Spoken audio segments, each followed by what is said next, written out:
এমন একটি বন যেখানে গাছগুলি আকাশমুখী না হয়ে যেন মাটির দিকে ঝুঁকে আছে।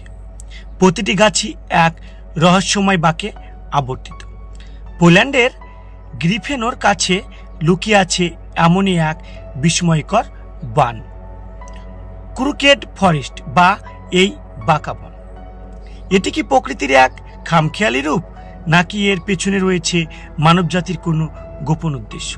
আজকের ভিডিওতে আমরা উন্মোচন করব এর রহস্যের প্রতিটি পরত। পোল্যান্ডের পশ্চিম পামেরেনিয়া প্রদেশের গ্রিফিনো শহর থেকে মাত্র কয়েক কিলোমিটার দূরে এই রহস্যময় বনটি অবস্থিত। প্রায় 450টি পাইন গাছ নিয়ে গঠিত এই ছোট্ট বনটি প্রথমে দেখলে আপনার চোখ ধাঁধিয়ে দিবে। সাধারণত সব গাছ সোজা হয়ে উপর দিকে যায়, কিন্তু এই গাছটা ভিন্ন। এখানে 90 ডিগ্রি কোণে বেঁকে গিয়ে আবার উপর দিকে উঠেছে। এটি যেন প্রকৃতির কোনো এক শিল্পকর্ম। কিন্তু কেন এই গাছগুলো এমন অদ্ভুতভাবে বাঁকা? এর পেছনে কি লুকিয়ে আছে কোনো ভৌগোলিক কারণ, নাকি মানব ইতিহাসের কোনো গোপন অধ্যায়? ইতিহাসের পাতা ঘাটলে জানা যায় যে এই পাইন গাছগুলি 1930-এর দশকে রোপণ করা হয়, যখন এই অঞ্চলটি জার্মান সাম্রাজ্যের অংশ ছিল। স্থানীয় কৃষকরা বা বনকর্মীরা এই গাছগুলো রোপণ করেছিলেন। ধারণা করা হয় গাছগুলো রোপণের 7 থেকে 10 বছর পর এই বাঁকা আকৃতি ধারণ করতে শুরু করে। অর্থাৎ যখন গাছগুলো চারা গাছ ছিল তখনই কিছু একটা ঘটেছিল যা তাদের স্বাভাবিক বৃদ্ধি থামিয়ে দিয়েছিল এবং এই অদ্ভুত বাঁকের জন্ম দিয়েছিল। প্রথম বিশ্বযুদ্ধের পর এই অঞ্চলে সামাজিক ও অর্থনৈতিক প্রেক্ষাপট কি ছিল? বন সৃজনের উদ্দেশ্য কি ছিল? এর সাথে কি বাঁকের কোনো সম্পর্ক আছে? বাঁকা বনের সবচেয়ে বড় রহস্য হলো এর পেছনের কারণ। দশকের পর দশক ধরে বিশেষজ্ঞরা এবং কৌতূহলী মানুষেরা অসংখ্য তথ্য নিয়ে এসেছেন। আসুন আমরা তাদের জনপ্রিয় তথ্য এবং যুক্তিগুলি দেখার চেষ্টা করি। প্রথমত, অনেকে মনে করেন এই গাছগুলো উদ্দেশ্যমূলকভাবে বাঁকানো হয়েছে।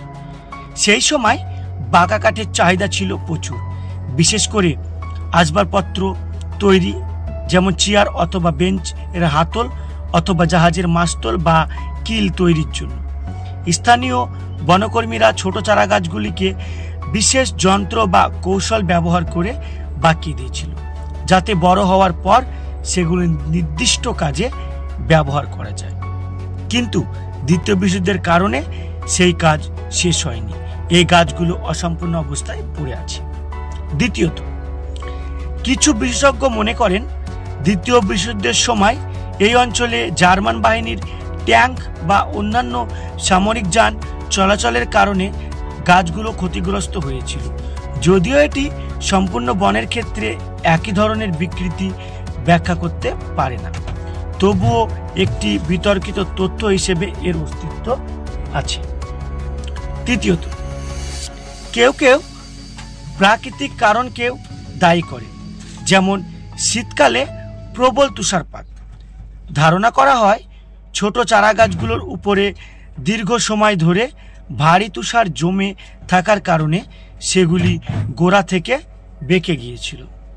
যখন বসন্তে বরফ গলে যায় তখন গাছগুলো আবার উপর দিকে বাড়তে শুরু করে, কিন্তু তাদের প্রাথমিক বাঁক থেকে যায়। তবে এর বিরোধিতা করে অনেকে বলেন শুধুমাত্র তুষারপাতে এতগুলো গাছকে এমনভাবে বেঁকিয়ে দিতে পারে না এবং আশেপাশের অন্য বনগুলিতে এমনটি দেখা যায় না। আবার অনেকেই বলেছেন যে জিনগত ত্রুটির কারণে এই গাছগুলি অদ্ভুত আকৃতির হয়েছে। কিন্তু যদি এটি জিনগত ত্রুটি হতো তবে বনের প্রতিটি গাছই একই রকম বাঁকা হতো কেন? প্রশ্নবন্ধু থেকেই যায়। দুঃখজনকভাবে বাঁকা বন নিয়ে খুব বেশি বৈজ্ঞানিক গবেষণা হয়নি।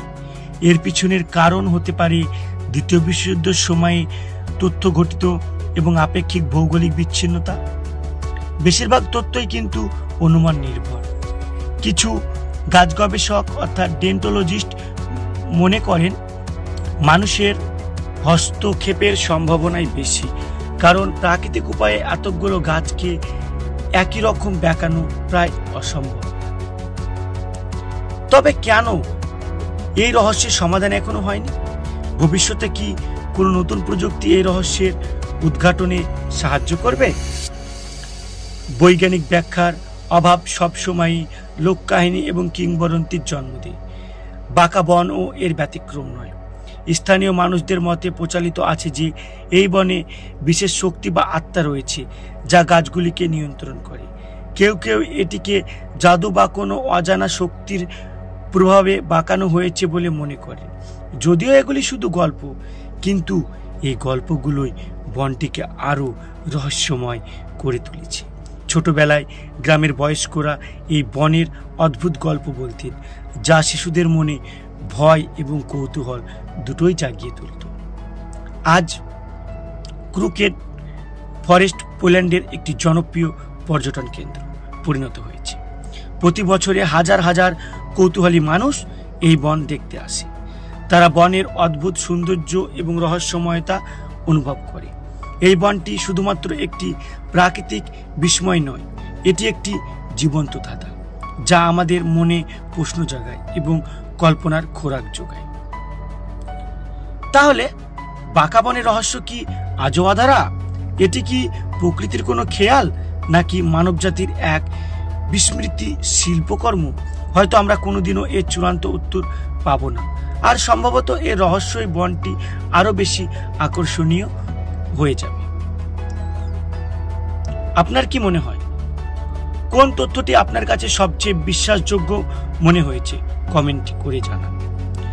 যদি এই ভিডিওটি আপনার ভালো লেগে থাকে তবে অবশ্যই লাইক করুন, বন্ধুদের সাথে শেয়ার করুন এবং এমন আরো রহস্যময় স্থান নিয়ে ভিডিও দেখতে আমাদের চ্যানেল সাবস্ক্রাইব করুন। আমরা আবারও ফিরবো নতুন কোনো রহস্য উন্মোচনে। ততক্ষণ পর্যন্ত ভালো থাকুন এবং চারপাশে থাকা বিস্ময়গুলোকে আবিষ্কার করুন। ধন্যবাদ।